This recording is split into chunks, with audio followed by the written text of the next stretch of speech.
પાટણના આનાવાડા ગામે હરિઓમ ગૌશાળા અને ગો હોસ્પિટલના લાભાર્થી ઉત્તર ગુજરાતનો પ્રથમ અણહિલવાડ ગો ભક્તિ મહોત્સવ ભવ્ય રીતે ચાલી રહ્યો છે. મહોત્સવના ચોથા દિવસે આજરોજ યોજાયેલી ભાગવત કથામાં વિધાનસભાના અધ્યક્ષ શંકરભાઈ ચૌધરી વિશેષ ઉપસ્થિત રહ્યા. કથામાં પૂજ્યભાઈ શ્રી રમેશભાઈ ઓઝાએ ભાગવતના પારાયણથી ભાવિકોને રસપાન કરાવ્યું.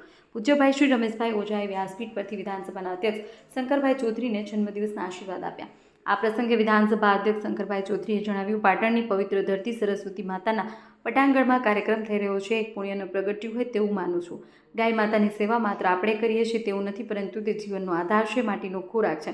ધરતીનો ખોરાક એ ગૌમૂત્ર અને ગૌ માતાનું ઝરણ છે અને વૃક્ષોના પાંદડા છે, જેના આધારે માટીની સેહત બને છે. વધુમાં જણાવ્યું કે માટી ફળદ્રુપ બનાવવાના કારણે તેમાં તૈયાર થયેલ ફળ, ફૂલ, શાકભાજી બધું માનવ અને જીવસૃષ્ટિ માટેનો આહાર બને છે.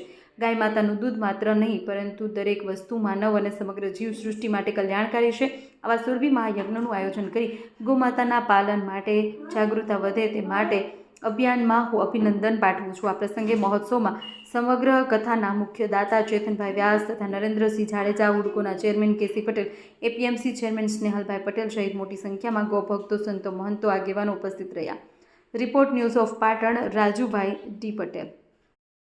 સુરભી મહાયજ્ઞ અને પૂજ્ય ભાઈશ્રીના મુખારવિંદથી અહીંયા શ્રીમદ ભાગવતજીનું આ અણહિલવાડ પાટણની પવિત્ર ધરતી ઉપર સરસ્વતી માતાજીના પટાંગણમાં જે આ કાર્યક્રમ થઈ રહ્યો છે, એક પુણ્ય પ્રગટ્યું હોય તેવું હું માનું છું.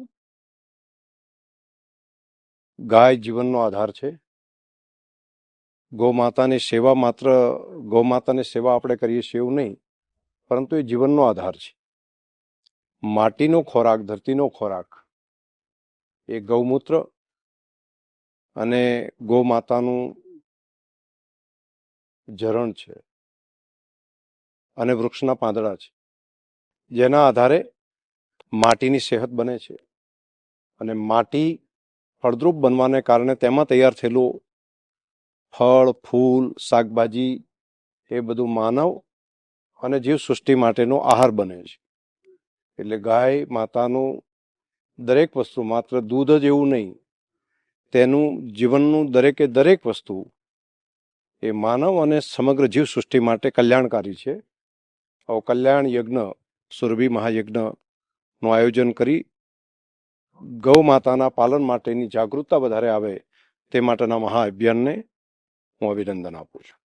તમામ આયોજક મિત્રો, દાતાશ્રીઓ અને ખાસ કરીને કામ કરતા યુવાનોને હું હૃદયથી ખૂબ ખૂબ અભિનંદન પણ આપું છું.